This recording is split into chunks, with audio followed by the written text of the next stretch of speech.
दोस्तों, पश्चिम बंगाल के अंदर ज्ञानेश कुमार के खिलाफ फिर से मोर्चेबंदी की शुरुआत हो चुकी है। जिंदा सबूत ज्ञानेश कुमार के खिलाफ पेश कर दिए गए हैं। जी हां, आप इसको ऐसे भी समझ सकते हैं कि जब राहुल गांधी ने वोट डिलीशन के मामले को लेकर के जिस सॉफ्टवेयर का वो जिक्र कर रहे थे कि नाम किसी और का लगाया जा रहा, उस व्यक्ति को पता तक नहीं है कि उसके नाम के द्वारा ही कई लोगों के नाम काटे जा रहे थे। नाम कटने वाले लोगों को भी जिंदा सबूत राहुल गांधी ने मीडिया के सामने साबित कर दिया था। और ठीक कल पश्चिम बंगाल के अंदर रैंप वॉक कराते हुए, जी हां, रैंप वॉक कराते हुए 3 लोगों को जिंदा सबूत अभिषेक बनर्जी ने पेश कर दिया है। एसआईआर प्रक्रिया में जो इस तरीके से गड़बड़ी हो रही है, उस प्रक्रिया को लेकर हजारों लोगों की रैली के सामने, हजारों लोगों की भीड़ के सामने अकेले मंच पर अभिषेक बनर्जी और वो तीन जिंदा सबूत ज्ञानेश कुमार के खिलाफ जनता के सामने पेश कर दिए गए। और क्या कुछ कहा गया उस पर तो मैं आऊंगा ही, लेकिन सबसे पहले जरा इस वीडियो को देखिए। ভারতবর্ষে কটা বিধানসভা আছে? যেমন বাংলায় 294টা বিধানসভা রয়েছে, ভারতবর্ষ জুড়ে 4123টা বিধানসভা আছে। এই 4123টা বিধানসভার মধ্যে আমি বাংলার কথা ছেড়ে দিলাম, যদি গুজরাট বা উত্তরপ্রদেশের একটা বিধানসভায় নরেন্দ্র মোদী সরকার দেখাতে পারে 22 কোটি চাকরি আর 4123টা বিধানসভা, আপনি যদি ভাগ করেন তাহলে প্রত্যেক বিধানসভায় 53,000 চাকরি দেওয়ার কথা।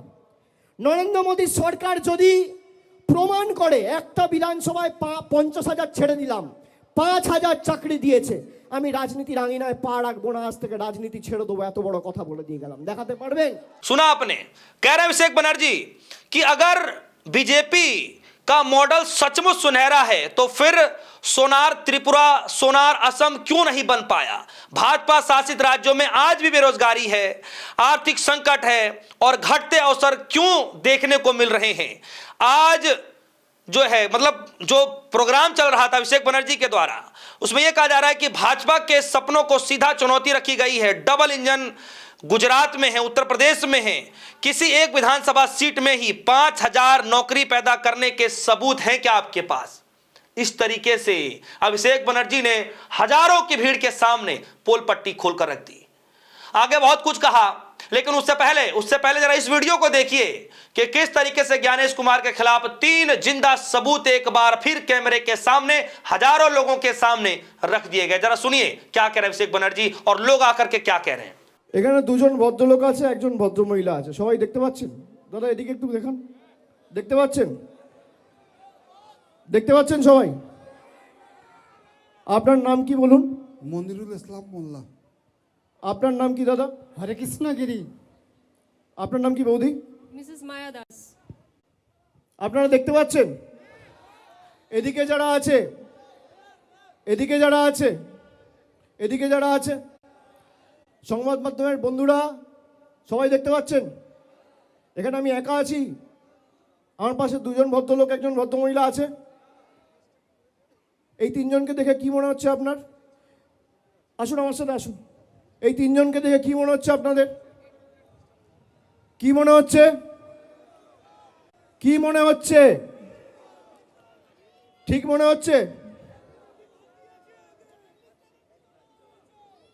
এই 2জন ভদ্রলোক দিয়ে দেখছেন, 2জনের বাড়ি হচ্ছে মেটিয়াবুরুজ বিধানসভা, আর বৌদির বাড়ি হচ্ছে কাকদ্বীপ বিধানসভা। দেখতে পাচ্ছেন? কি আমি একা দেখছেন না 4 জন দেখছেন? কজন দেখছেন? কজন? এবার শুনুন, ইলেকশন কমিশন এদের দেখতে পাচ্ছেন না, এদের মৃত ঘোষণা করে দিয়েছে। এই জন্য আমি রাম মানিয়েছি।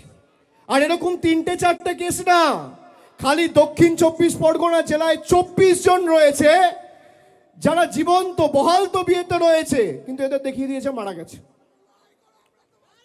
কোনোদিন মৃত ব্যক্তিদের র্যাম্পে হাঁটতে দেখেছেন? দেখেছেন? দেখেছেন? এই কারণ আমি তৈরি করেছি যে এদের কি চক্রান্ত, বাংলার মানুষ যাতে ভোটাধিকার প্রয়োগ না করতে পারে এদেরকে মৃত দেখিয়ে দেওয়া হয়েছে। আরে আমরা যতদিন আছি একটা মানুষের মৌলিক অধিকার আমরা যেতে দেবো না। দিল্লি আগামী দিন তৃণমূল যাবে, বিজেপির দালালরা তৈরি থাকো, ভ্যানিশ কুমার তৈরি থাকো, তৃণমূল দিল্লিতে যাবে। আজকে যা মাঠে লোক হয়েছে আমি ছেড়ে দিলাম। सुना आपने, बकायदा रैंप वॉक करते हुए वो 3 लोग आ रहे हैं और अभिषेक बनर्जी कह रहे हैं कि क्या आपने कभी मरे हुए लोगों को रैंप वॉक पर चलते हुए देखा है, रैंप वॉक करते हुए देखा है आपने? अगर नहीं देखा तो देख लीजिए। ये वही लोग हैं जिनके नाम को लेकर के बीजेपी डर रही है, ये वही लोग हैं जिनके नाम को लेकर के ज्ञानेश कुमार डर रहे हैं। क्या कुछ कह रहे हैं आपके सामने रख देता, आपने खैर सुन ही लिया, लेकिन हिंदी में बता देता हूं।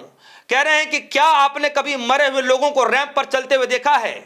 यदि यह भयानक तमाशा जिसे बीजेपी और उनके कब्जे में आया चुनाव आयोग रच रहे हैं, एसआईआर के ड्राफ्ट मतदाता सूची में जिंदा सांस ले रहे बंगालियों को मृत घोषित कर दिया गया है। ये बंगाल के जीवित नागरिक हैं जिन्हें इलेक्शन कमीशन ऑफ इंडिया ने सिर्फ इसलिए मृत बता दिया क्योंकि ये भाजपा की बंगाल विरोधी तानाशाही के खिलाफ वोट करने की हिम्मत रखते हैं। बरईपुर में हुई गूंजती हुई राणा संकल्प सभा में अभिषेक बनर्जी ने मतदाताओं को बताया, उसके साथ साथ उनके अधिकारों को किस तरीके से छीना जा रहा है। लाखों वैध बंगाली वोटरों को सूची से नाम हटाने को लेकर के जिक्र कर रहे हैं और बार बार ये कह रहे हैं कि चाहे कुछ भी कर लो, इस बार पश्चिम बंगाल के अंदर दाल नहीं गलने वाला है। अगर आप इतना ही सोनार बांग्ला बनाना चाहते हैं तो सोनार उत्तर प्रदेश क्यों नहीं बनाया, सोनार और असम क्यों नहीं बनाया, पश्चिम बंगाल में ही क्यों आप कहते हैं कि बना देंगे, जबकि आपकी जहां जहां डबल इंजन की सरकार है, क्या एक भी विधानसभा में आपने 5000 लोगों को नौकरी दी है क्या? जरा एक बार फिर से सुनिए। ভারতবর্ষে কটা বিধানসভা আছে? যেমন বাংলায় 294টা বিধানসভা রয়েছে, ভারতবর্ষ জুড়ে 4123টা বিধানসভা আছে।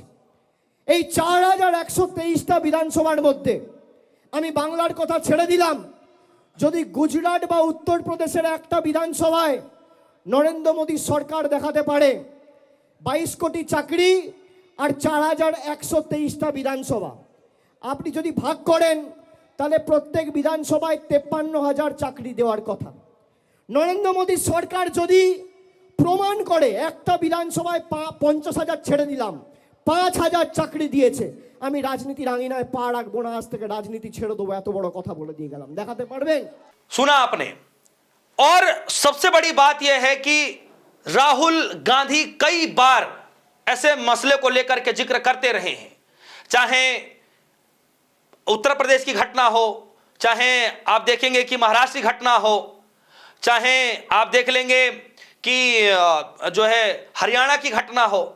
ऐसे तमाम घटनाओं को लेकर के राहुल गांधी सड़क पर तो बोलते ही रहे, प्रेस कॉन्फ्रेंसिंग में बोलते ही रहे। किस तरीके से सदन के अंदर भी राहुल गांधी ने बखूबी बोला, न सिर्फ बोला बल्कि अमित शाह जी को चैलेंज भी किया था कि आ जाइए, अगर ऐसी गंभीर बात नहीं है तो आ जाइए, हम 1 to 1 कर लेते हैं, लेकिन उस चैलेंज को एक्सेप्ट नहीं किया गया। आज वही चीज रिपीट करते हुए अभिषेक बनर्जी जी ने भी साफ तौर पर हजारों भीड़ की संख्या के सामने जिंदे सबूत पेश कर दिए। जी हां, जिंदा सबूत पेश कर दिया। यह नजारा जरा देखिए, यह फोटो जरा देखिए। यह फोटो उस वक्त की है जब मंच पर तमाम नेता मौजूद रहे और बीचों बीच जनता के बीच में जा करके, टहल करके, चल करके जनता को संबोधित करते रहे और भारतीय जनता पार्टी बीजेपी सरकार को घेरते हुए नजर आए। न सिर्फ बीजेपी को बल्कि पूरे चुनाव आयोग को घेरते हुए नजर आए। डायरेक्ट जो है ज्ञानेश कुमार को लेकर के भी बोलते हुए नजर आए। मत भूलिए 2 दिन पहले ही अभिषेक बनर्जी, जी हां अभिषेक बनर्जी, न सिर्फ अभिषेक बनर्जी बल्कि 10 सांसद और मंत्री और सबका डेलीगेशन जाता है और वहां से आने के बाद अभिषेक बनर्जी ने सब कुछ कहा कि हम सवाल किसी और मसले पर पूछते हैं। हम सवाल पूछ रहे हैं कि भैया एसआईआर की प्रक्रिया की जो असली जो लिस्ट है वो हमें बता दीजिए, छुपाया क्यों जा रहा है? तो बात की जा रही है नागरिकता को लेकर के। हम सवाल पूछ रहे हैं कुछ और, उधर से जवाब कुछ और आ रहा है। उंगली दिखाने को लेकर के बहस हो गई, गहमा गहमी तक हो गई। वही अभिषेक बनर्जी ठीक 1 दिन के बाद पश्चिम बंगाल के अंदर हजारों भीड़ की संख्या के सामने, हजारों भीड़ के सामने, लोगों के सामने, पश्चिम बंगाल की जनता के सामने एक एक चीजों को उजागर कर दिया, पोल पट्टी खोल कर रख दी है। दोस्तों, अब तक सिर्फ राहुल गांधी जो है जवाब दे रहे थे, बाद में ममता बनर्जी जो है जवाब देती हुई नजर आ रही थी, लेकिन अब पश्चिम बंगाल के अंदर अभिषेक बनर्जी ने कमाल संभाल ली हो। चाहे ज्ञानेश कुमार के दफ्तर में जाने की बात हो, चुनाव आयोग से बात करने की बातचीत हो, डेलीगेशन ले जाने की बातचीत हो, चाहे जनता के सामने पोल पट्टी खोलने की बात हो, चाहे वो जिंदा सबूत पेश करने की बात हो, लगातार चुनाव आयोग के रवैये को लेकर सवाल उठता रहा है। लेकिन जिस तरीके से अभिषेक बनर्जी ने सवाल उठाए, जो जिंदा सबूत पेश किए, जिस तरीके से राहुल गांधी ने सवाल पूछे, जो जिंदा सबूत पेश किए, क्या इसका जवाब चुनाव आयोग के पास है? क्या मोदी की सरकार के पास इन सवालों के जवाब है? क्या अपने आप में गंभीर सवाल भी है और सवाल तो पूछा जाएगा, लेकिन इसका कितना बड़ा फर्क चुनाव में देखने को मिलेगा ये तो आने वाला वक्त बताएगा। लेकिन ये जरूर मान के चलिए कि जो अभिषेक बनर्जी ने कहा कि डबल इंजन की जहां जहां पर सरकार है, आपने उन राज्यों को सोनार क्यों नहीं बना दिया जो आप पश्चिम बंगाल को बनाने की कोशिश करने जा रहे हैं। आपने किसी एक विधानसभा में, मैं तो कहता हूं कि राहुल गांधी ने एक चैलेंज दिया कि आ जाइए अमित शाह जी 1-to-1 मीडिया के सामने बातचीत कर लेते हैं, उस चैलेंज को एक्सेप्ट नहीं किया गया। इधर अभिषेक बनर्जी कह रहे हैं कि जहां जहां डबल इंजन की सरकार है, क्या वहां एक भी विधानसभा में 5,000 लोगों को जॉब दिया गया? क्या नौकरी मिली? क्या अभिषेक बनर्जी चैलेंज कर रहे हैं। तो मुझे लगता है कि भारतीय जनता पार्टी को सामने आना चाहिए, उधर अमित शाह जी को सामने आना चाहिए, राहुल गांधी के दिए गए चैलेंजों का जवाब देना चाहिए था, जो अब तक नहीं मिला। और दूसरी तरफ जो अभिषेक बनर्जी कह रहे हैं कि एक भी विधानसभा में अगर 5,000 से ज्यादा लोगों को नौकरी मिली हो, चाहे 5,000 लोगों को नौकरी मिला, तो बता दीजिए। तो मुझे लगता है कि बीजेपी के नेताओं को सामने आना चाहिए और बता देना चाहिए कि हाँ, हमने 5,000 नहीं, हमने एक एक विधानसभा में 10-10 हजार लोगों को नौकरी दी है। बता देना चाहिए कुछ ऐसा ही, अगर काम किया हो तो। दोस्तों, इस खबर पर आपकी क्या राय है? एक तरफ एसआईआर की प्रक्रिया, दूसरी तरफ चुनाव को लेकर के पूरी तैयारियां। प्रधानमंत्री मोदी जी से लेकर के गृह मंत्री अमित शाह जी तक सबने कमर कस ली है, चुनाव में उतरने की पूरी तैयारियां हो चुकी हैं, लगातार प्रेस कॉन्फ्रेंसिंग की जा रही है। और दूसरी तरफ विपक्षी पार्टियां लगातार एक्टिव हो रही हैं, चाहे राहुल गांधी हो, ममता बनर्जी हो, अभिषेक बनर्जी हो, अखिलेश यादव हो, सभी विपक्षी पार्टियां भी एसआईआर प्रक्रिया खत्म होते होते सभी विपक्षी पार्टियां एकजुट होकर लड़ाई लड़ने को तैयार है। क्या लगता है कि पश्चिम बंगाल में आने वाले समय में क्या कुछ होगा? क्या अभिषेक बनर्जी ने जो ये 3 जिंदा सबूत जो पेश किए हैं, क्या इसका कोई बड़ा बेनिफिट ममता बनर्जी को मिलेगा, उनकी पार्टी को मिलेगा, टीएमसी को मिलेगा? आपके मन में जो भी कुछ चल रहा होगा वीडियो कमेंट सेक्शन में जाइएगा, अपनी राय जरूर रखिएगा। फिलहाल के लिए दीजिए इजाजत, देखते रहिए डिजिटल न्यूज़। धन्यवाद।